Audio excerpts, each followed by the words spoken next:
ಮದ್ದೂರು ತಾಲೂಕು ಕಾರ್ಯನಿರತ ಪತ್ರಕರ್ತರ ಸಂಘದ ನೂತನ ಪದಾಧಿಕಾರಿಗಳ ಪದಗ್ರಹಣ ಕಾರ್ಯಕ್ರಮ ಪಟ್ಟಣದ ಖಾಸಗಿ ಸಮುದಾಯ ಭವನದಲ್ಲಿ ನಡೆಯಿತು. ಕಾರ್ಯಕ್ರಮವನ್ನು ಶಾಸಕ ಕೆಎಂ ಉದಯ್ ಉದ್ಘಾಟಿಸಿದರು. ನಂತರ ಮಾತನಾಡಿದ ಅವರು, ಸಂಘಕ್ಕೆ ನಿವೇಶನವನ್ನು ಈಗಾಗಲೇ ಗುರುತಿಸಲಾಗಿದ್ದು, ವಿಧಾನ ಪರಿಷತ್ ಸದಸ್ಯ ದಿನೇಶ್ ಗೋಳಿಗೌಡ ಅವರು 10 ಲಕ್ಷ ರೂಪಾಯಿ ಅನುದಾನವನ್ನು ನೀಡುವುದಾಗಿ ಭರವಸೆ ನೀಡಿದ್ದಾರೆ. ನಾನು ಕೂಡ ಕಟ್ಟಡ ನಿರ್ಮಾಣಕ್ಕೆ ಸಹಕಾರ ನೀಡುವುದಾಗಿ ವಿಶ್ವಾಸ ವ್ಯಕ್ತಪಡಿಸಿದರು. ತಾಲೂಕು ಕಾರ್ಯನಿರತ ಪತ್ರಕರ್ತರ ಸಂಘವು ಹಲವಾರು ವರ್ಷಗಳಿಂದ ಉತ್ತಮ ರೀತಿಯಲ್ಲಿ ಕೆಲಸ ಮಾಡುವ ಜೊತೆಗೆ ಹಲವಾರು ಸಮಾಜಮುಖಿ ಕಾರ್ಯಕ್ರಮಗಳನ್ನು ಹಮ್ಮಿಕೊಂಡು ಬರ್ತಾ ಇರುವುದು ಪ್ರಶಂಸನೀಯ ಸಂಗತಿಯಾಗಿದ್ದು, ಮುಂದೆಯೂ ಕೂಡ ಉತ್ತಮ ಕೆಲಸಗಳನ್ನು ಮಾಡಲಿ ಅಂತ ಕಿವಿಮಾತು ಹೇಳಿದರು. ಪತ್ರಕರ್ತರು ಸಮಾಜದ ಅಂಕುಡೊಂಕುಗಳನ್ನು ತಿದ್ದಬೇಕು, ಯಾವುದೇ ಆಮಿಷಗಳಿಗೆ ಒಳಗಾಗದೆ ವಸ್ತುನಿಷ್ಠ ವರದಿಗಳನ್ನು ಮಾಡುವ ಮೂಲಕ ಸಮಾಜಕ್ಕೆ ಮಾದರಿಯಾಗಬೇಕು ಹಾಗೂ ಅನ್ಯಾಯವನ್ನು ಕಂಡಾಗ ಖಂಡಿಸುವ ವರದಿ ಮಾಡುವ ಮನೋಧರ್ಮವನ್ನು ಬೆಳೆಸಿಕೊಳ್ಳಬೇಕು ಅಂತ ತಿಳಿಸಿದರು. ಸಮಾಜಕ್ಕೆ ಪ್ರಾಮಾಣಿಕವಾಗಿ ಸೇವೆ ಸಲ್ಲಿಸ್ತಾ ಇದ್ದಾರೆ. ಆದರೆ ಎಲ್ಲೋ ಒಂದು ಕಡೆ ಒಂದು ಚೇಲಾಗಿರಿ ಮಾಡುವಂಥ ಕೆಲಸನ ಕೂಡ ಮಾಡೋದನ್ನ ನಾನು ಗಮನಿಸಿದೆ. ಅದನ್ನ ಯಾರೇ ಆಗಿರಲಿ ಅವರು ತಿದ್ದುಕೊಳ್ಬೇಕು. ನೀವು ಸಮಾಜಕ್ಕೆ ಒಳ್ಳೆಯದನ್ನ ಹೇಳಬೇಕಾದಂಥ ಸಮಾಜನ ತಿದ್ದುವಂಥ ಕೆಲಸ ಮಾಡಬೇಕಾದರೂ ನೀವೇ ಎಲ್ಲ ಒಂದು ಕಡೆ ತಪ್ಪು ಮಾಡಿದ್ರೆ ಈ ಸಮಾಜ ಯಾವತ್ತಿಗೂ ಬೇಗ ಬರಲಿಕ್ಕೆ ಸಾಧ್ಯ ಆಗಲ್ಲ. ಹಾಗಾಗಿ ಯಾರು ಇದನ್ನ ತಪ್ಪಾಗಿ ಭಾವಿಸೋದು ಬೇಡ. ನಾನು ಗಮನಿಸಿದ್ದನ್ನ ನೇರವಾಗಿ ಹೇಳ್ತಾ ಇದ್ದೀನಿ. ನಿಮ್ಮ ಕೊರತೆ ಇದೆ. ಪತ್ರಕರ್ತರ ಸಂಘ ನಿಮಗೆ ಜಾಗ ಇಲ್ಲ, ಕಟ್ಟಡ ಇಲ್ಲ, ಇದೆಲ್ಲವನ್ನು ಕೂಡ ನಾನು ಈ ಒಂದು ಅವಧಿಯಲ್ಲಿ 39 ತಿಂಗಳು ಶಾಸಕನಾಗಿರ್ತೀನಿ. ಈ ಒಂದು ಅವಧಿಯಲ್ಲಿ ನಿಮಗೆ ಒಂದು ನಿವೇಶನ ಕೊಡಿಸೋದ್ರ ಜೊತೆಗೆ ನಿಮಗೆ ಒಂದು ಸ್ವಂತ ಕಟ್ಟಡ ಮಾಡಲಿಕ್ಕೆ ಕೂಡ ನಾನು ಪ್ರಾಮಾಣಿಕವಾಗಿ ಶಕ್ತಿ ಮೀರಿ ನಿಮಗೆ ಸಪೋರ್ಟ್ ಅನ್ನು ಮಾಡ್ತೀನಿ. ಈಗಾಗಲೇ ನಮ್ಮ ಸ್ನೇಹಿತರಾದ MLC ದಿನೇಶ್ ಗೋಳಿಗೌಡರು ಅದಕ್ಕೆ ಕರೆಯನ್ನು ಮಾಡಿದ್ರು. ಅವರು ಈಗ ಅವರ ಒಂದು ನಿಧಿಯಿಂದ 10 ಲಕ್ಷವನ್ನ ಪತ್ರಕರ್ತರ ಸಂಘದ ಕಟ್ಟಡಕ್ಕೆ ಕೊಡ್ತೀನಿ, ನೀವು ಅನೌನ್ಸ್ ಮಾಡಿ ಎನ್ನುವಂತ ಮಾತನ್ನ ರಾತ್ರಿ ಹೇಳಿದ್ದಾರೆ. ಅದ್ರ ಜೊತೆಗೆ ನಾನು ಮಾಡೋದ್ರ ಜೊತೆಗೆ ನಮ್ಮ ಏನು ಸ್ನೇಹಿತರು, ಉದ್ಯಮಿಗಳು, ಇನ್ನಿತರ ಯಾವುದೇ ವರ್ಗದಲ್ಲಿ ಎಲ್ಲರೂ ನಿಮಗೆ ಸಹಾಯ ಮಾಡಲಿಕ್ಕೆ ಎಲ್ರಿಗೂ ನನ್ನ ಒಂದು ವಿಶ್ವಾಸ ಇರುವಂತ ಎಲ್ಲ ಸ್ನೇಹಿತರು ಕೂಡ ಒಂದಿಷ್ಟು ಸಹಾಯವನ್ನು ಮಾಡಿಸೋದ್ರ ಮುಖಾಂತರ ನಿಮ್ಮ ಕಟ್ಟಡ ಶೀಘ್ರವಾಗಿ ಒಂದು ಕಚೇರಿ ಸ್ವಂತವಾಗಿ ಆಗಲಿಕ್ಕೆ ನಾನು ಪ್ರಾಮಾಣಿಕವಾಗಿ ಶ್ರಮಿಸ್ತೀನಿ ಅನ್ನುವಂಥ ಮಾತನ್ನು ಹೇಳ್ತಾ, ಕರ್ನಾಟಕ ರಾಜ್ಯ ಕಾರ್ಯನಿರತ ಪತ್ರಕರ್ತರ ಸಂಘದ ಕಾರ್ಯದರ್ಶಿ ಮತ್ತಿಕೆರೆ ಜಯರಾಮ್ ಮಾತನಾಡಿ, ಪತ್ರಕರ್ತರು ಒತ್ತಡದ ನಡುವೆ ಕೆಲಸ ಮಾಡುತ್ತಾರೆ. ಇಂತಹ ಪತ್ರಕರ್ತರಿಗೆ ಸರ್ಕಾರ ಹಲವಾರು ಸವಲತ್ತುಗಳನ್ನು ನೀಡುತ್ತಿದ್ದು, ಮುಂದಿನ ದಿನಗಳಲ್ಲಿ ತಾಲೂಕು ಸಂಘಗಳಿಗೆ ನಿವೇಶನ, ಕಟ್ಟಡ ನಿರ್ಮಾಣಕ್ಕೆ ಅಗತ್ಯ ಆರ್ಥಿಕ ಸಹಕಾರ ನೀಡುವ ಪತ್ರಕರ್ತರ ಕ್ಷೇಮಾಭಿವೃದ್ಧಿ ನಿಧಿಗೆ ವಿಶೇಷ ಅನುದಾನ ಘೋಷಣೆ ಮಾಡಬೇಕು ಎಂದರು.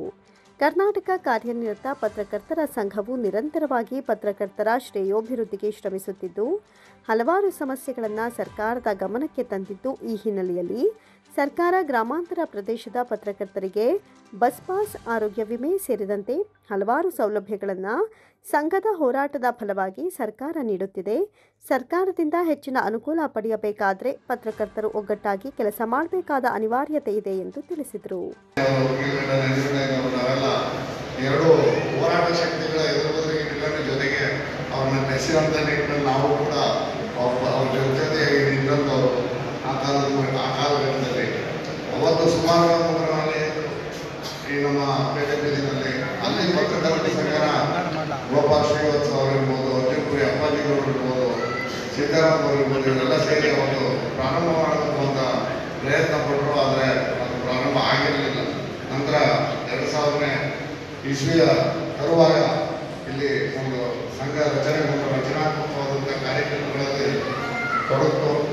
ಆದರೂ ಕೂಡ ಇಲ್ಲಿ ಒಂದು ಮದ್ದೂರು ಅಂದರೆ ರಾಜ್ಯದಲ್ಲಿ ಎಲ್ಲರೂ ಕೂಡ ಈ ಕಡೆ ಇಬ್ಬರಿಗಾಗಿ ನೋಡುವಂಥ ಒಂದು ರಾಜಕೀಯ ಹಿನ್ನೆಲೆ ಉಳ್ಳಂಥ ಮತ್ತು ಗಟ್ಟಿ ಹೋರಾಟದ ನೆಲೆಯನ್ನು ಹೊಂದಂಥ ಒಂದು ತಾಲೂಕು, ಈ ಒಂದು ನೆಲ. ಇಂಥ ಕಡೆ ನಮ್ಮ ಸಂಘದ ಒಂದು ಕಚೇರಿಗೆ ಸ್ವಂತ ಕಟ್ಟಡ ಇನ್ನೂ ಪ್ರಾರಂಭ ಆಗಿಲ್ಲ ಅನ್ನೋ ಒಂದು ಹೊರಗಿದೆ. ಕಾರ್ಯಕ್ರಮದಲ್ಲಿ ನಿಕಟಪೂರ್ವ ಅಧ್ಯಕ್ಷ ಎಸ್ ಪುಟ್ಟಸ್ವಾಮಿ ಅವರು ನಿಯೋಜಿತ ಅಧ್ಯಕ್ಷ ಎಂಆರ್ ಚಕ್ರಪಾಣಿ ಅವರಿಗೆ ಅಧಿಕಾರವನ್ನು ಹಸ್ತಾಂತರ ಮಾಡಿದರು. ಅಧಿಕಾರ ಸ್ವೀಕರಿಸಿ ಮಾತನಾಡಿದ ನೂತನ ಅಧ್ಯಕ್ಷ ಎಂಆರ್ ಚಕ್ರಪಾಣಿ, ನನ್ನನ್ನು ಸರ್ವಾನುಮತದಿಂದ ಅವಿರೋಧವಾಗಿ ಆಯ್ಕೆ ಮಾಡಿದ್ದ ಎಲ್ಲರಿಗೂ ಅಭಿನಂದಿಸುತ್ತಾ ಸಂಘದ ಎಲ್ಲ ಪದಾಧಿಕಾರಿಗಳು ಅಭಿವೃದ್ಧಿಗೆ ಸಹಕರಿಸುವಂತೆ ಮನವಿ ಮಾಡಿದರು.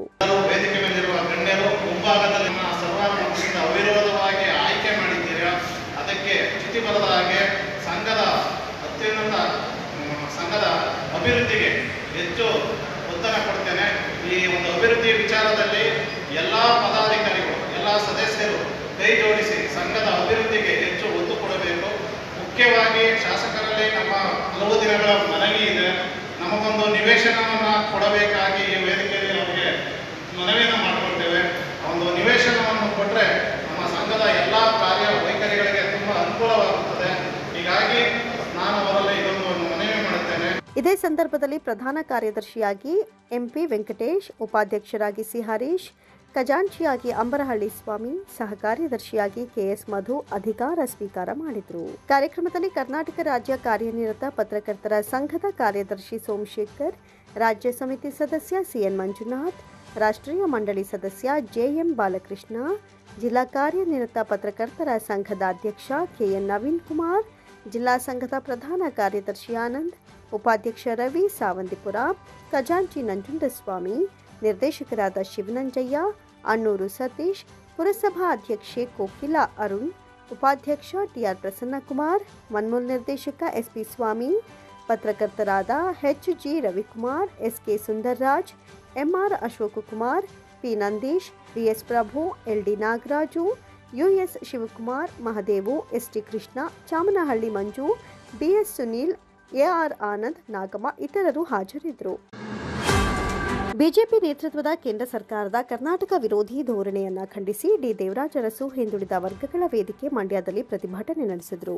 ನಗರದ ಸರ್ ಎಂ ವಿಶ್ವೇಶ್ವರಯ್ಯ ಪ್ರತಿಮೆ ಬಳಿಯಿಂದ ಮೆರವಣಿಗೆ ಹೊರಟ ವೇದಿಕೆ ಕಾರ್ಯಕರ್ತರು ಕರ್ನಾಟಕಕ್ಕೆ ನ್ಯಾಯ ಕೊಡಿ ಅಂತ ಆಗ್ರಹಿಸುತ್ತಾ ಜಿಲ್ಲಾಧಿಕಾರಿ ಕಚೇರಿಗೆ ತೆರಳಿ ಜಿಲ್ಲಾಧಿಕಾರಿಗಳ ಮೂಲಕ ರಾಷ್ಟ್ರಪತಿಗಳಿಗೆ ಮನವಿ ಪತ್ರ ರವಾನಿಸಿದರು.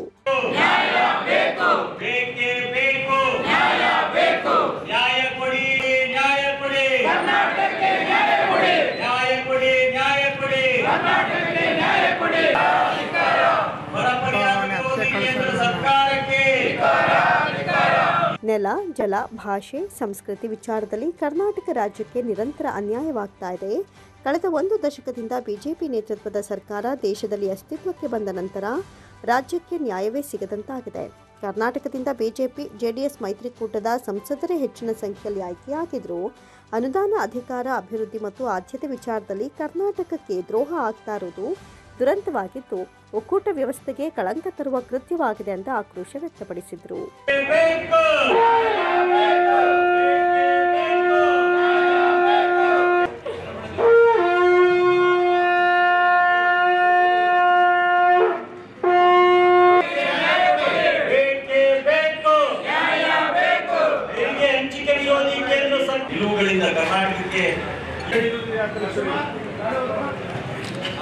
ಡಿ ದೇವರಾಜ ಅರಸು ಹಿಂದುಳಿದ ವರ್ಗಗಳ ವೇದಿಕೆಯ ಅಧ್ಯಕ್ಷ ಎಲ್ ಸಂದೇಶ್ ಮಾತನಾಡಿ, ದೇಶದಲ್ಲಿಯೇ ಕರ್ನಾಟಕ ತೆರಿಗೆ ಸಂಗ್ರಹದಲ್ಲಿ ದ್ವಿತೀಯ ಸ್ಥಾನದಲ್ಲಿದೆ. ಆದರೆ ಕೇಂದ್ರದಿಂದ ತೆರಿಗೆ ಪಾಲು ಕೊಡುವಾಗ ಕೊನೆಯ ಸ್ಥಾನದಲ್ಲಿ ನಿಲ್ಲಿಸಿ ವಂಚನೆ ಮಾಡಲಾಗ್ತಾ ಇದೆ.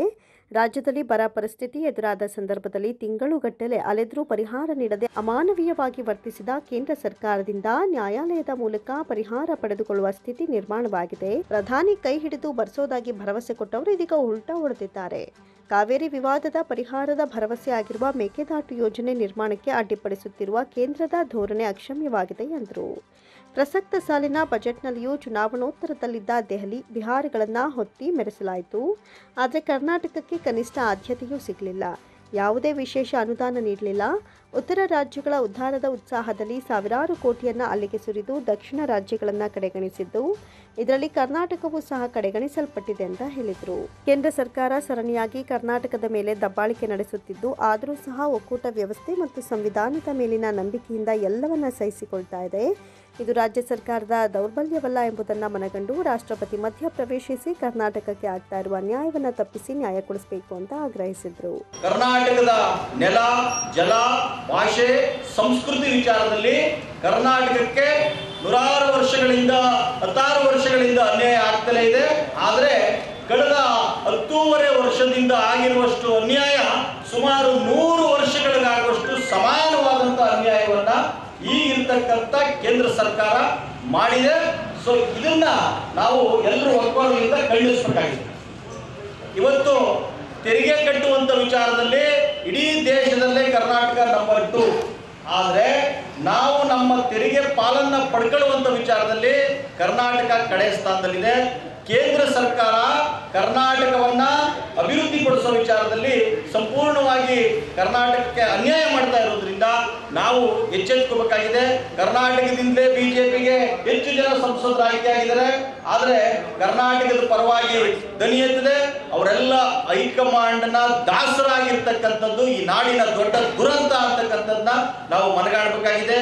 ಇವತ್ತು ಕರ್ನಾಟಕದಲ್ಲಿ ಬರ ಬಂದಂತ ಸಂದರ್ಭದಲ್ಲಿ 6 ತಿಂಗಳು ನಾವು ಕೇಂದ್ರ ಸರ್ಕಾರಕ್ಕೆ ಸುತ್ತುವಂತ ಪರಿಸ್ಥಿತಿ ಬಂತು. ಆದರೂ ಕೊಡದೇ ಇರುವಂತ ಅಮಾನವೀಯತೆ ಇರತಕ್ಕಂಥ ಕೇಂದ್ರ ಸರ್ಕಾರ 6 ತಿಂಗಳಾದ್ಮೇಲೆ ಕೋರ್ಟ್ ಹೇಳಿದ ಮೇಲೆ, ಕೋರ್ಟ್ ಡೈರೆಕ್ಷನ್ ಮೇಲೆ ಕೊಡ್ತಕ್ಕಂಥ ಪರಿಸ್ಥಿತಿ ಇವತ್ತು ಬಂದಿದೆ. ಬಜೆಟ್ ವಿಚಾರ ಬಂದ್ರೆ ಬಜೆಟ್ ನಲ್ಲಿ ಕರ್ನಾಟಕವನ್ನ ಯಾವತ್ತೂ ಕೇಂದ್ರ ಸರ್ಕಾರ ಕಳೆದ 10 ವರ್ಷಗಳಿಂದ ಪರಿಗಣಿಸಿಲ್ಲ.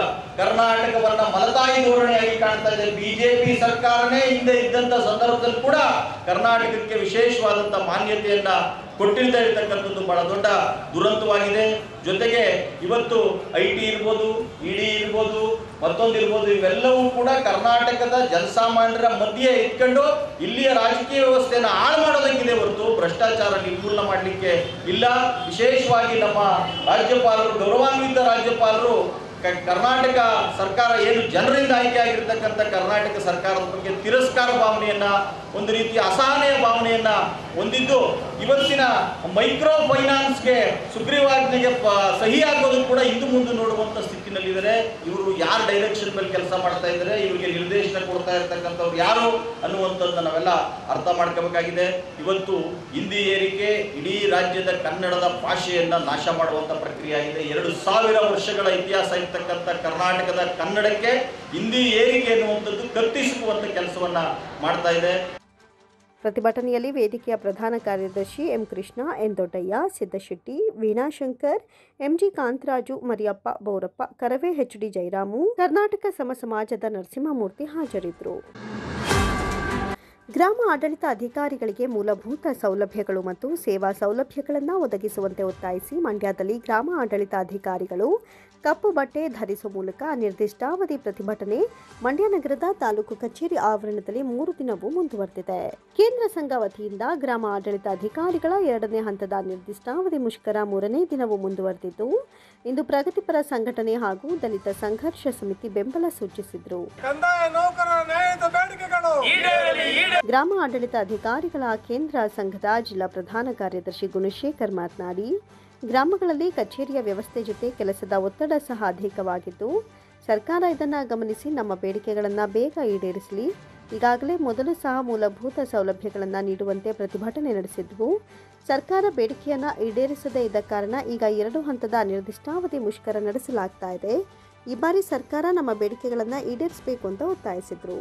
ಕಳೆದ 3 ದಿನಗಳಿಂದ ರಾಜ್ಯ ಗ್ರಾಮಾಡಳಿತಾಧಿಕಾರಿಗಳ ಕೇಂದ್ರ ಸಂಘದ ನಿರ್ದೇಶನದಂತೆ ಇಡೀ ರಾಜ್ಯಾದ್ಯಂತ ತಾಲೂಕು ಕಚೇರಿಗಳ ಆವರಣದಲ್ಲಿ ತಾಲೂಕಿನ ಎಲ್ಲ ಸಮಸ್ತ ಗ್ರಾಮಾಡಳಿತಾಧಿಕಾರಿಗಳು ಅನಿರ್ದಿಷ್ಟವಾದಂಥ ಧರಣಿಯನ್ನು ಕೈಗೊಂಡಿದ್ದೇವೆ. ಕಳೆದ 4 ತಿಂಗಳ ಹಿಂದೆ ನಮ್ಮ ಕಂದಾಯ ಇಲಾಖೆಯ ಗ್ರಾಮಾಡಳಿತಾಧಿಕಾರಿಗಳ ಬೇಡಿಕೆಗಳನ್ನು ಸರ್ಕಾರಕ್ಕೆ ನಾವು ಸಲ್ಲಿಸಿದ್ವು. ಕೇವಲ 2-3 ಬೇಡಿಕೆಗಳನ್ನು ಮಾತ್ರ ಈಡೇರಿಸಿ ಅಗತ್ಯವಾದಂಥ ಪ್ರಮುಖವಾದಂಥ ಬೇಡಿಕೆಗಳನ್ನು ಇದುವರೆಗೂ ಸರ್ಕಾರ ಈಡೇರಿಸಿಲ್ಲ. ಆ ನಿಟ್ಟಿನಲ್ಲಿ ಕರ್ನಾಟಕ ಸರ್ಕಾರದ ಬೇಡಿಕೆಗಳನ್ನು ಈಡೇರಿಸಬೇಕು ಅಂತೇಳಿ ನಮ್ಮ ಗ್ರಾಮಾಡಳಿತಾಧಿಕಾರಿಗಳ ಸಂಘ 2ನೇ ಹಂತದ ಮುಷ್ಕರವನ್ನು ಕಳೆದ 3 ದಿನಗಳಿಂದ ಹಮ್ಮಿಕೊಂಡಿದೆ. ಇವತ್ತು 3ನೇ ದಿನ ಮುಷ್ಕರವನ್ನು ನಾವು ಕೈಗೊಂಡಿದ್ದೇವೆ. ಸರ್ಕಾರ ಆಡಳಿತ ವ್ಯವಸ್ಥೆಯನ್ನು ಗ್ರಾಮ ಮಟ್ಟದಕ್ಕೆ ತೆಗೆದುಕೊಂಡು ಹೋಗೋದಕ್ಕೆ ಎಲ್ಲ ಪ್ರಯತ್ನಗಳನ್ನು ಮಾಡ್ತಾ ಇದೆ. ಎಲ್ಲ ಸೇವೆಗಳನ್ನು ಸಾರ್ವಜನಿಕರಿಗೆ ತಲುಪಿಸ್ತಾ ಇರ್ತಕ್ಕಂಥ ಕಂದಾಯ ಇಲಾಖೆಯ ಮೂಲ ಆಧಾರ ಸ್ತಂಭಗಳಾದ ಗ್ರಾಮ ಆಡಳಿತಾಧಿಕಾರಿಗಳಿಗೆ ಮೂಲಭೂತ ಸೌಕರ್ಯಗಳನ್ನು ಒದಗಿಸಿಕೊಟ್ಟಿದ್ದೇ ಆದಲ್ಲಿ ಸರ್ಕಾರ ತನ್ನ ವ್ಯವಸ್ಥೆಯನ್ನು ಸಂಪೂರ್ಣವಾಗಿ ಗ್ರಾಮ ಮಟ್ಟಕ್ಕೆ ಕರೆದುಕೊಂಡಂತೆ ಆಗ್ತದೆ. ಆ ನಿಟ್ಟಿನಲ್ಲಿ ಸರ್ಕಾರ ನಮ್ಮ ಪ್ರಮುಖವಾದಂಥ ಬೇಡಿಕೆ ಮೂಲಭೂತ ಸೌಕರ್ಯಗಳನ್ನು ಒದಗಿಸಿಕೊಡ್ಬೇಕು ಅಂತೇಳಿ ನಾವು ಒತ್ತಾಯಿಸ್ತಾ ಇದ್ದೇವೆ. ಸಾಕಷ್ಟು ಬೇಡಿಕೆಗಳಿದ್ದಾವೆ. ಎಲ್ಲ ರೀತಿಯಾದಂಥ ಬೇಡಿಕೆಗಳು ಸರ್ಕಾರ ಯಾವುದೇ ಅತಿಯಾದಂಥ ವೆಚ್ಚ ಇಲ್ಲದೆ ಈಡೇರಿಸಬಹುದಾದಂಥ ಬೇಡಿಕೆಗಳಾಗಿದ್ದಾವೆ. ಸಾರ್ವಜನಿಕರಿಗೆ ಉತ್ತಮ ಗುಣಮಟ್ಟದ ಸೇವೆಯನ್ನು ಕೊಡಲಿಕ್ಕೋಸ್ಕರ ನಾವು ನಮ್ಮ ಇಲಾಖೆಯ ಘನತೆ ಮತ್ತು ಗೌರವವನ್ನು ಕಾಪಾಡಲಿಕ್ಕೋಸ್ಕರ ನಾವು ಎಲ್ಲ ಬೇಡಿಕೆಗಳನ್ನು ನಾವು ಸರ್ಕಾರದ ಬಳಿ ಕೇಳ್ತಾ ಇದ್ದೇವೆ.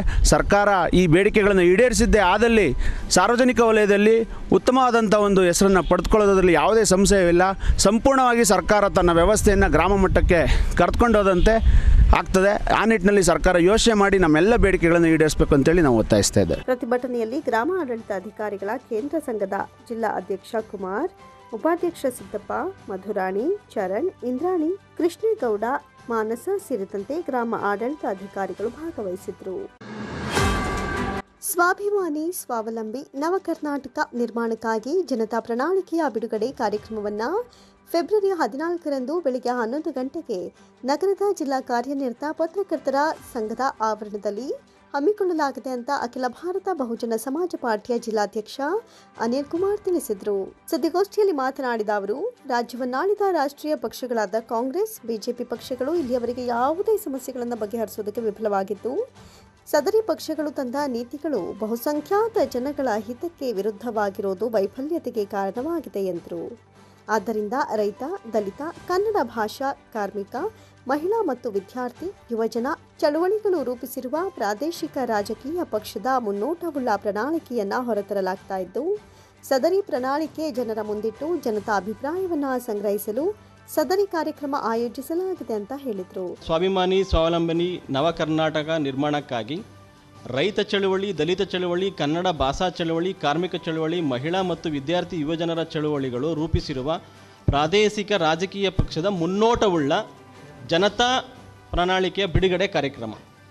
ಅಂದರೆ 1956ರಿಂದ ನಮ್ಮ ನಾಳಿರ್ತಕ್ಕಂತಹ ಎಲ್ಲ ರಾಷ್ಟ್ರೀಯ ಪಕ್ಷಗಳು ಏನು ಈ ದೇಶದಲ್ಲಿ ಕಂಡಂತಹ ಸಮಸ್ಯೆಗಳನ್ನ ಬಗೆಹರಿಸುವುದರಲ್ಲಿ ಆಗದೇ ಏನು ವಿಫಲ ಆಗಿದೆ ಅನ್ನೋ ಒಂದು ಮುನ್ನೋಟನ ಇಟ್ಕೊಂಡು, ಏನಕ್ಕೆ ವಿಫಲಗಳಾಗಿದೆ ರಾಜಕೀಯ ಪಕ್ಷಗಳು, ನ್ಯಾಷನಲ್ ಪಕ್ಷಗಳು, ಏನಕ್ಕೆ ಅದು ರಾಷ್ಟ್ರೀಯ ಪಕ್ಷಗಳೇ ವಿಫಲ ಆಗಿರೋಕ್ಕೆ ಕಾರಣಗಳೇನು ಅನ್ನೋದನ್ನ ನಾವು ನೋಡೋದಾದರೆ 2025ರವರೆಗೂ, ಈಗ ಕಳೆದ 10ರಿಂದ 15 ವರ್ಷದ ಹಿಂದೆ ನೋಡೋದಾದರೆ ಇದುವರೆಗೂ ಒಂದು ಉದ್ಯೋಗನ ಸೃಷ್ಟಿ ಮಾಡೋಕ್ಕಾಗಿಲ್ಲ. ಯಾವುದೇ ಸೆಕ್ಟರ್ಗಳಲ್ಲಿ ಉದ್ಯೋಗನ ಸೃಷ್ಟಿ ಮಾಡ್ತಕ್ಕಂಥ ಕೆಲಸ ಕಾರ್ಯಗಳನ್ನ ರಾಷ್ಟ್ರೀಯ ಪಕ್ಷಗಳು ಮಾಡೋಕ್ಕಾಗ್ತಾಯಿಲ್ಲ. ಮತ್ತು ಆ ರಾಷ್ಟ್ರೀಯ ಪಕ್ಷಗಳು ತಮ್ಮ ಹೈಕಮಾಂಡ್ನ ಅಧೀನದಲ್ಲಿ ಇತ್ಕೊಂಡು ಜನಸಾಮಾನ್ಯರನ್ನ ಎಷ್ಟು ರೀತಿಯಲ್ಲಿ ಶೋಷಣೆ ಮಾಡ್ತಾ ಇದ್ದಾರೆ ಅನ್ನೋದನ್ನು ನಾವು ನೋಡೋದಾದರೆ, ಒಂದು ಕಡೆ ರೈತ ಚಳುವಳಿಗಳು ಯಥೇಚ್ಛವಾಗಿ ನಡೀತಾ ಇದೆ, ದೇಶಾದ್ಯಂತ ರೈತರ ಹೋರಾಟಗಳು ನಡೀತಾ ಇದೆ. ಆದರೆ ರೈತ ಚಳುವಳಿಯಿಂದ ರೈತರಿಗೆ ಸಿಗಬೇಕಾದಂಥ ನ್ಯಾಯ ಸಿಕ್ಕಿದೆಯಾ?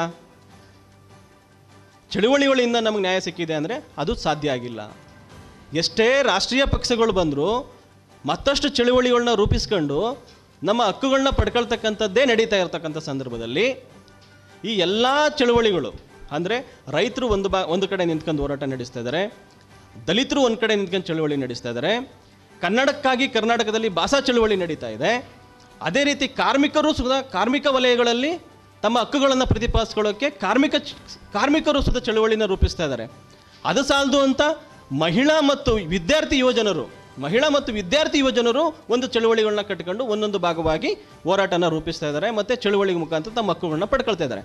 ಇಂಥ ಸಂದರ್ಭಗಳಲ್ಲಿ ಆಲ್ ಇಂಡಿಯಾ ಬಹುಜನ ಸಮಾಜ ಪಕ್ಷದ ರಾಷ್ಟ್ರೀಯ ಅಧ್ಯಕ್ಷರಾದಂಥ, ರಾಷ್ಟ್ರೀಯ ಉಸ್ತುವಾರಿಗಳಾದಂಥ ಗೋಪಿನಾಥ್ ಅವರು ಮತ್ತು ರಾಜ್ಯ ಅಧ್ಯಕ್ಷರಾದಂಥ ಮಾರ್ಚಂದ್ರ ಮುನಿಯಪ್ಪ ಅವರು, ಮುನಿಯಪ್ಪ ಅವರು ಒಂದು ಆಲೋಚನೆನ ಮಾಡಿ ಕರ್ನಾಟಕ ರಾಜ್ಯದಲ್ಲಿ ಒಂದು ಹೊಸ ಪ್ರಾದೇಶಿಕ ಪಕ್ಷಗಳನ್ನ ನಿರ್ಮಿಸಿ, ಪ್ರಾದೇಶಿಕ ಪಕ್ಷದ ಅವಶ್ಯಕತೆ ಇದೆ ಈ ಕರ್ನಾಟಕ ರಾಜ್ಯಕ್ಕೆ ಅನ್ನೋದನ್ನು ಮನಗಂಡಂಥ ಸಂದರ್ಭದಲ್ಲಿ ಕರ್ನಾಟಕದ ರಾಜ್ಯಾದ್ಯಂತ ಅಂದರೆ ಜನವರಿ 20ನೇ ತಾರೀಕು ಜನತಾ ಪ್ರಣಾಳಿಕೆ ಅಂತಕ್ಕಂಥ ಒಂದು ಟಾಪಿಕ್ನ ಇಟ್ಕೊಂಡು ಎಲ್ಲ ರಾಜ್ಯ ಮುಖಂಡರುಗಳನ್ನ ಕರೆದು ಒಂದು ದಿನದ ಶಿಬಿರಗಳನ್ನ ಏರ್ಪಡಿಸಿದಂಥ ಸಂದರ್ಭದಲ್ಲಿ ಆ ಮುಖಂಡರುಗಳ ಅಭಿಪ್ರಾಯಗಳು ಬಂದಂಥ ಸಂದರ್ಭ ನಾವೊಂದು ಕರ್ನಾಟಕದಲ್ಲಿ ಪ್ರಾದೇಶಿಕ ಪಕ್ಷನ ಸ್ಥಾಪನೆ ಮಾಡಬೇಕು ನಾವೆಲ್ಲ ಒಂದಾಗಿ ಅಂತಕ್ಕಂಥ ಅಭಿಪ್ರಾಯನ ಸಂಗ್ರಹ ಆಯಿತು. ಆ ಸಂಗ್ರಹ ಆದಂಥ ಸಂದರ್ಭದಲ್ಲಿ ಈಗ ಪ್ರತಿ ಜಿಲ್ಲೆಗಳಲ್ಲೂ ರಾಜ್ಯ ನಾಯಕರುಗಳು ಪ್ರವಾಸ ಕೈಗೊಳ್ತಾ ಇದ್ದಾರೆ. ಅದೇ ರೀತಿ ಮಂಡ್ಯ ಜಿಲ್ಲೆಗೆ 14/2 ಅಂದರೆ ಇದೇ ಶುಕ್ರವಾರ ಇದೇ ಪತ್ರಕರ್ತ ಭವನ ಮೇಲುಗಡೆ ಇರತಕ್ಕಂಥ ಬಿಲ್ಡಿಂಗಲ್ಲಿ ರಾಷ್ಟ್ರೀಯ ನಾಯಕರು ಮತ್ತು ರಾಜ್ಯ ನಾಯಕರು ಬಂದು ಜನತಾ ಪ್ರಣಾಳಿಕೆ, ಕರ್ನಾಟಕ ರಾಜ್ಯಕ್ಕೆ ಏನು ಜನತಾ ಪ್ರಣಾಳಿಕೆ ಬೇಕೋ ಅನ್ನೋಂಥ ಒಂದು ಮುನ್ನೋಟದ ಒಂದು ಬುಕ್ಕನ್ನು ಮತ್ತು ಕಾರ್ಯಕ್ರಮನ ಜನರ ನಡುವೆ ಬಿಡುಗಡೆ ಮಾಡ್ತಕ್ಕಂಥ ಕಾರ್ಯಕ್ರಮನ ಹಮ್ಮಿಕೊಂಡಿದ್ದೀವಿ. ಸುದ್ದಿಗೋಷ್ಠಿಯಲ್ಲಿ ಜಿಲ್ಲಾ ಉಪಾಧ್ಯಕ್ಷ ಆನಂದ್ ಪಿ, ಮದ್ದೂರು ತಾಲೂಕು ಅಧ್ಯಕ್ಷ ಮುತ್ತುರಾಜ್ ಹಾಜರಿದ್ದರು. ಮದ್ದೂರು ಪುರಸಭೆಯ ನೌಕರ ಮನೀಶ್ ಸಿಎಂ ಅರಿಯದೆ ಮಾಡಿದ ಸಣ್ಣ ತಪ್ಪಿಗೆ ಸೇವೆಯಿಂದ ವಜಾಗೊಳಿಸಿರುವುದನ್ನು ಖಂಡಿಸಿ ಫೆಬ್ರವರಿ 3ರಿಂದ ಅನಿರ್ದಿಷ್ಟಾವಧಿ ಪ್ರತಿಭಟನೆ ಹಮ್ಮಿಕೊಂಡಿದ್ದು, ಮದ್ದೂರು ಪುರಸಭೆಯ ಆಡಳಿತ ಮಂಡಳಿ ಹಾಗೂ ಮದ್ದೂರು ಶಾಸಕರು ವಜಾ ಆದೇಶವನ್ನು ತೆರವುಗೊಳಿಸಬೇಕು ಅಂತ ಕರ್ನಾಟಕ ದಲಿತ ಸಂಘರ್ಷ ಸಮಿತಿಯ ರಾಜ್ಯ ಸಂಚಾಲಕ ಅಂದಾನಿ ಸೋಮನಹಳ್ಳಿ ಒತ್ತಾಯಿಸಿದರು. ಸುದ್ದಿಗೋಷ್ಠಿಯಲ್ಲಿ ಮಾತನಾಡಿದ ಅವರು, ಮದ್ದೂರು ಶಾಸಕರ ಕಚೇರಿಯನ್ನ ಮೊಬೈಲ್ನಲ್ಲಿ ಚಿತ್ರೀಕರಣ ಮಾಡಿರೋ ಸಂಬಂಧ ದೂರು ದಾಖಲಿಸಿರುವುದಕ್ಕೆ ಪುರಸಭೆ ಆಡಳಿತ ಮಂಡಳಿ ಗುತ್ತಿಗೆದಾರ ಸಂಸ್ಥೆಗೆ ಪತ್ರ ಬರೆದು ಸೇವೆಯಿಂದ ವಜಾ ಮಾಡಿದ್ದು, ಪ್ರಕರಣದ ಸತ್ಯಾಸತ್ಯತೆ ಪರಿಶೀಲಿಸುವಂತೆ ಮನವಿ ಮಾಡಿದರು. ಮದ್ದೂರು ಶಾಸಕರು ಹಾಗೂ ಪುರಸಭೆಯ ಆಡಳಿತ ಮಂಡಳಿಗೆ ಮನವಿ ಮಾಡಿ ಮನೀಶ್ನಿಗೆ ಮತ್ತೆ ನೌಕರಿ ನೀಡುವಂತೆ ಮನವಿ ಮಾಡಿದ್ದು, ಯಾವುದೇ ರೀತಿಯ ಕ್ರಮ ಕೈಗೊಳ್ಳದ ಕಾರಣ ಪ್ರತಿಭಟನೆ ನಡೆಸುತ್ತಿದ್ದು, ಇನ್ನೂ ಯಾವುದೇ ಪ್ರತಿಕ್ರಿಯೆ ಇಲ್ಲದ ಕಾರಣ ಮುಂದುವರಿಸಲಾಗಿದೆ ಎಂದರು. ಮದ್ದೂರಿನಲ್ಲಿ ಸುಮಾರು 2.5 ವರ್ಷಗಳಿಂದ ಮದ್ದೂರು ಪುರಸಭೆಯಲ್ಲಿ ಹೊರಗುತ್ತಿಗೆಯಾಗಿ ಒಬ್ಬ ದಲಿತ ನೌಕರ ಮನೀಶ್ ಎಂಬುವನು ಕೆಲಸ ಮಾಡ್ತಿದ್ದ. ಅವನು ಒಂದು ಸಣ್ಣ ತಪ್ಪು, ಆ ತಪ್ಪು ಏನಂದರೆ 25/8/2024 ಮದ್ದೂರು ಶಿವಪುರದಲ್ಲಿ ಮೊನ್ನೆ ಶಾಸಕರ ಉದಯ ಚಾರಿಟಬಲ್ ಟ್ರಸ್ಟ್ನ ಕಚೇರಿ, ಆ ಕಚೇರಿಯನ್ನು ಮಧ್ಯಾಹ್ನ 1:00 ರೋಡ್ನಲ್ಲಿ ನಿಂತ್ಕೊಂಡು ವೀಡಿಯೋ ಮಾಡ್ತಾನೆ, ಫೋಟೋ ಮಾಡ್ತಾನೆ. ಅವ್ರು ಕೂಗ್ತಾರೆ, ಗದರಿಸ್ತಾರೆ, ಆಗ ಇವನು ಓಡೋಕೆ ಆರತ್ಕೊತಾನೆ. ಇಷ್ಟು ಮ್ಯಾಟ್ರ್ ವಿಚಾರ. ಇಷ್ಟು ವಿಚಾರಕ್ಕೆ 2 ದಿವಸ ಆದಮೇಲೆ ಅವನ ಮೇಲೆ ಒಂದು FIR ದಾಖಲಾಗುತ್ತೆ. ಏನು, ಒಬ್ಬ ಆಸಾಮಿ ಟ್ರಸ್ಟಿನ ಆಫೀಸ್ನ ಆವರಣದೊಳಗೆ ಅತಿಕ್ರಮ ಪ್ರವೇಶ ಮಾಡಿ ಮೊಬೈಲ್ನಿಂದ ಫೋಟೋ ಚಿತ್ರೀಕರಣ ಮಾಡಿಕೊಂಡು ಆವರಣದೊಳಗಿದ್ದ ಸ್ಕೂಟರ್ಗಳ ಹ್ಯಾಂಡಲ್ಗಳನ್ನು ತಿರುಗಿಸಿ ನೋಡುವುದು ಮತ್ತು ಅನುಮಾನಾಸ್ಪದವಾಗಿ ತಿರುಗಾಡುತ್ತಿದ್ದನು. ಯಾರು ಅಂತ ಕೂಗಿಕೊಂಡಾಗ ಅಲ್ಲಿಂದ ಓಡಿ ಹೋಗಿ ಮುಂಭಾಗದ ರಸ್ತೆಯಲ್ಲಿ ಒಂದು ಕಾರ್ ನಂಬರ್ KL11A 1239 ಕಾರ್ನಲ್ಲಿ ಮದ್ದೂರು ಕಡೆ ಹೊರಟೋದ ಅನ್ನೋದು ಇಷ್ಟು ಅಪರಾಧ, ದೊಡ್ಡ ಅಪರಾಧ ಆಗ್ಬಿಟ್ಟದೆ. ಈಗ ಇದನ್ನು ಮೊನ್ನೆ ಶಾಸಕರ ಟ್ರಸ್ಟಿನ ಕಚೇರಿ ಏನು ಮೇಲ್ವಿಚಾರಣೆ ಮಾಡ್ತಾವನೆ ಆ ಹುಡುಗ ಹರೀಶ್ ಅನ್ನೋ ಹೆಸರಲ್ಲಿ ದೂರು ಕೊಡ್ತಾರೆ. ದೂರು ಕೊಟ್ಟ ತಕ್ಷಣ FIR ಆಗುತ್ತೆ. FIR ಆದಮೇಲೆ ಈಗ ಒಂದು ಸ್ವಲ್ಪ 3 ತಿಂಗಳಿಂದ 3 ಜನ ಸಾರ್ವಜನಿಕರು ಅಂತ ಅನಾಮಧೇಯ ಪತ್ರವನ್ನು ಬರೆಸ್ತಾರೆ ಪುರಸಭೆ ಮುಖ್ಯಾಧಿಕಾರಿಗೆ. ಅದನ್ನು ಏಕಾಏಕಿ ಇದು ಗಂಭೀರ ಪ್ರಕರಣವೇ ಅಥವಾ ಏನು ಅಂತ ಪರಿಶೀಲನೆ ಮಾಡ್ದಾನೆ ಮುಖ್ಯಾಧಿಕಾರಿಗಳು RC ಬಿಸ್ನೆಸ್ ಸೊಲ್ಯೂಷನ್ ಅಂತ ಒಬ್ಬ ಹೊರಗುತ್ತಿಗೆ ಏಜೆನ್ಸಿ ಇರ್ತದೆ, ಆ ಏಜೆನ್ಸಿ ಮೂಲಕ ಕೆಲಸ ಮಾಡ್ತಾಯಿರ್ತಾನೆ. ಅವ್ರಿಗೆ ಒಂದು ಲೆಟ್ರ್ ಹಾಕಿ ಪುರಸಭೆ ಮುಖ್ಯಾಧಿಕಾರಿಗಳು ಇವನ ಮೇಲೆ ಕ್ರಿಮಿನಲ್ ಆರೋಪ ಇದೆ, ಕ್ರಿಮಿನಲ್ ಅಪರಾಧ ಇದೆ, ಹಂಗಾಗಿ ಇವನ ಕೆಲಸದಿಂದ ಬಿಡುಗಡೆ ಮಾಡಿ ಅಂತ ಲೆಟ್ರ್ ಹಾಕ್ತಾರೆ. ಆ ಏಜೆನ್ಸಿಯವರು ಏನು ಕೂಡ ಕಾರಣ ಕೇಳಿ ನೋಟಿಸ್ ಕೊಡ್ದೇ ಅವನ್ನ ಕೆಲಸಕ್ಕೆ ಬರಬೇಡಪ್ಪ ಅಂತ ಹೇಳ್ತಾರೆ. ಇಷ್ಟು ಪ್ರಕರಣ ಸಂಕ್ಷಿಪ್ತ ಮಾಹಿತಿ. ನಾವು ಇದನ್ನು ಖಂಡಿಸಿ ನಾವು 3ನೇ ತಾರೀಕಿಂದ ಇಲ್ಲಿ 3ನೇ ತಾರೀಕಿಗೆ ನಾವು ದಲಿತ ಸಂಘಟನೆ ಸಮಾಜ ಸಮಿತಿಯವರು ನಮಗೆ ಅರ್ಜಿ ಕೊಡ್ತಾನೆ ಮನೀಷ. ನಾವೆಲ್ಲ ಮುಖಂಡರು ಹೋಗಿ ಪುರಸಭಾ ಮುಖ್ಯಾಧಿಕಾರಿ, ಅಧ್ಯಕ್ಷರು, ಉಪಾಧ್ಯಕ್ಷರು, ಸ್ಥಾಯಿ ಸಮಿತಿ ಅಧ್ಯಕ್ಷರು ಎಲ್ಲರನ್ನೂ ಕೂಡ ನಾವು ಕೇಳ್ತೀವಿ. ಅವ್ರು ಇದು ಅಂಥ ಅಪರಾಧ ಅಲ್ಲ, ಏಕೆಂದರೆ ಕೋರ್ಟ್ನಲ್ಲಿ ಸಾಬೀತಾಗಬೇಕು. FIR ಆದ ತಕ್ಷಣವೇ ಕೆಲಸದಿಂದ ತೆಗಿಕ್ಕೆ ಬರೋದಿಲ್ಲ. ಕೋರ್ಟ್ನಲ್ಲಿ ಸಾಬೀತ ಅಪರಾಧಿ ಅಂತ ಪ್ರೂವ್ ಆದಮೇಲೆ ಬೇಕಾದ್ರೆ ನೀವು ವಜಾ ಮಾಡಿ. ಇತ್ತೀಚೆಗೆ ಮದ್ದೂರು ಕಾಂಗ್ರೆಸ್ ಕಾರ್ಯಕರ್ತರ ಸಭೆಯಲ್ಲಿ ಶಾಸಕರು ಹೋರಾಟಗಾರರ ಬಗ್ಗೆ ಅವಹೇಳನವಾಗಿ ಮಾತನಾಡಿದ್ದು, ಅವರು ತಮ್ಮ ಹೇಳಿಕೆಯನ್ನು ಸಾಬೀತು ಮಾಡಿದರೆ ಹೋರಾಟ ಜೀವನದಿಂದ ಹೊರಗುಳಿಯುವುದಾಗಿ ಹೇಳಿದರು. ಶಾಸಕರು ಕುಂದುಕೊರತೆ ಸಭೆ ಕಾಂಗ್ರೆಸ್ ಕಾರ್ಯಕರ್ತರ ಜೊತೆಯಲ್ಲಿ ನಮ್ಮ ಬಗ್ಗೆ ಭಾಳ ಅವಹೇಳನಕಾರಿಯಾಗಿ ಭಾಳ ಲಘುವಾಗಿ ಮಾತಾಡಿದ್ದಾರೆ. ತಮ್ಮಣ್ಣವ್ರ ವಿರುದ್ಧ ಮಾಡಿದಾಗಲೂ ನಮ್ಗೆ ಯಾರೂ ಬಿಡುಗಾಸು ಕೊಡಲಿಲ್ಲ, ಚಿಲ್ಲರೆ ಕಾಸು ಕೊಡಲಿಲ್ಲ. SM ಕೃಷ್ಣ ಅವರು ಮುಖ್ಯಮಂತ್ರಿ ಆಗಿದ್ದಾಗ ಕೂಡ ನಾವು ಹೋರಾಟವನ್ನು ಮಾಡಿದ್ದೇವೆ. ನಾವು ಯಾರ್ದು ಚಿಲ್ಲರೆ ಕಾಸು ಕೊಡಲಿಲ್ಲ. ನಮ್ಮ ಕೂಲಿ ಮಾಡ್ಕೊಂಡು, ಪೇಂಟ್ ಕೆಲಸ ಮಾಡ್ಕೊಂಡು, ಗಾರೆ ಕೆಲಸ ಮಾಡ್ಕೊಂಡು, ನಮ್ಮ ಹುಡುಗರುಗಳು ತನ್ನ ಸ್ವಂತ ಕಾಸಲ್ಲಿ ಹಾಕೊಂಡು ನಾವು ಪ್ರತಿಭಟನೆ ಮಾಡ್ಕೊಂಡು ಬಂದಿದ್ದೀವಿ. ನಮ್ಮ ಬಗ್ಗೆ ಹಗುರವಾಗಿ ಮಾತಾಡಬೇಡಿ ಶಾಸಕರೇ, ದಯಮಾಡಿ ವಿನಂತಿ ಮಾಡ್ತೀನಿ. ಸಾಮಾಜಿಕ ಹೋರಾಟಗಾರ ಲಕ್ಷ್ಮಣ್ ಚೀರ್ನಳ್ಳಿ ಮಾತನಾಡಿ, ಪುರಸಭೆಯ ಅಧ್ಯಕ್ಷ ಪುರಸಭೆಯಲ್ಲಿ ನಡೀತಾ ಇರುವಂತಹ ವ್ಯವಹಾರಗಳ ಬಗ್ಗೆ ಗಮನ ಹರಿಸದೆ ಸಣ್ಣ ತಪ್ಪು ಮಾಡಿರುವ ನೌಕರರ ವಿರುದ್ಧ ಈ ರೀತಿಯ ಕ್ರಮ ವಹಿಸೋದು ಸರಿಯಲ್ಲ. ನೌಕರನನ್ನ ಮತ್ತೆ ಕೆಲಸಕ್ಕೆ ಪಡೆಯಲು ಮುಂದಾಗಿ ಪುರಸಭೆಯ ಸಮಸ್ಯೆಗಳತ್ತ ಗಮನ ಹರಿಸುವಂತೆ ಮನವಿ ಮಾಡಿದರು. ಕಾರ್ಮಿಕ ಕಾನೂನೊಳಗಡೆ ಇದನ್ನೇ ಅಪ್ಲೈ ಮಾಡಬೇಕಾಗಿರೋದು. ನನಗೆ ತೃಪ್ತಿಕರವಾಗಿರೋ ನಿಮ್ಮ ಕೆಲಸ ನನಗೆ ತೃಪ್ತಿಕರ ಆಗಿಲ್ಲ ಅಂತಂದರೆ, ಅಥವಾ ಅಕ್ರಮ ಚಟುವಟಿಕೆಯಲ್ಲಿ ಏನೋ ತೊಡಗಿದ್ದೀರಿ ಅಂದರೆ ಫಸ್ಟು ನೋಟಿಸ್ ಕೊಡಬೇಕು.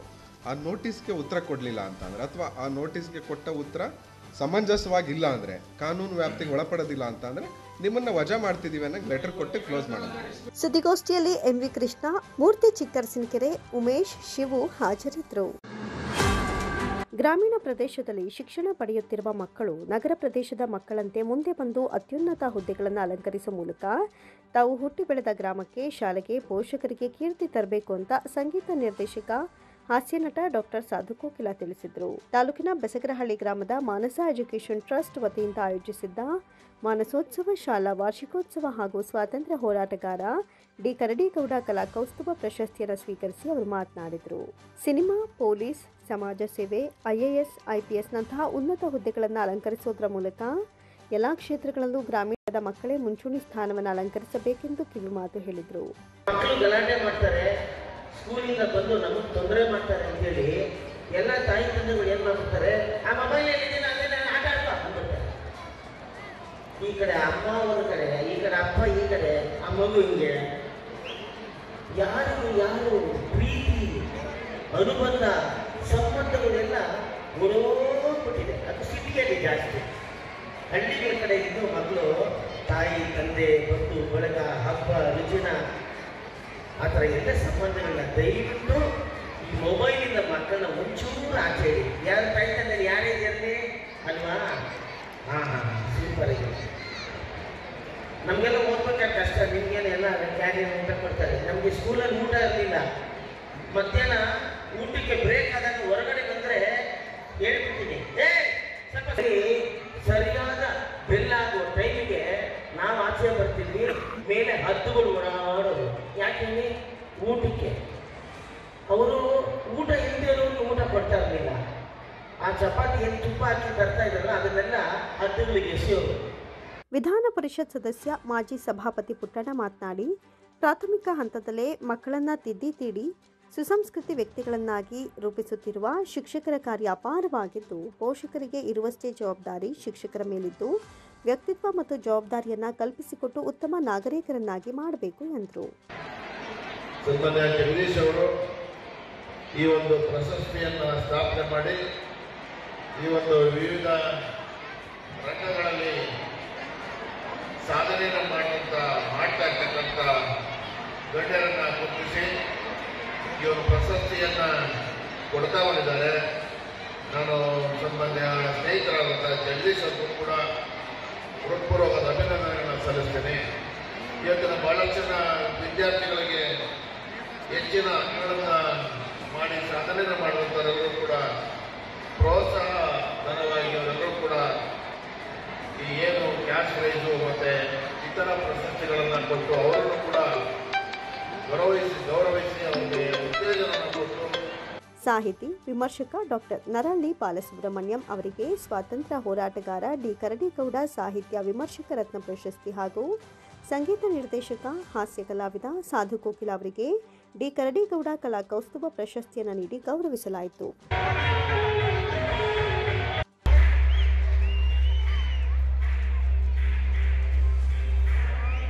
ಶಾಲಾ ವಾರ್ಷಿಕೋತ್ಸವದ ಅಂಗವಾಗಿ ನಡೆದ ಹಲವು ಬಗೆಯ ಸಾಂಸ್ಕೃತಿಕ ಕಾರ್ಯಕ್ರಮಗಳು ನೋಡುಗರ ಗಮನ ಸೆಳೆಯುತ್ತಲ್ಲದೆ ನೆರೆದಿದ್ದ ಪೋಷಕರು, ಸಭಿಕರು ಶಿಳ್ಳೆ ಚಪ್ಪಾಳೆಗಳ ಮೂಲಕ ಮಕ್ಕಳನ್ನು ಪ್ರೋತ್ಸಾಹಿಸಿದರು.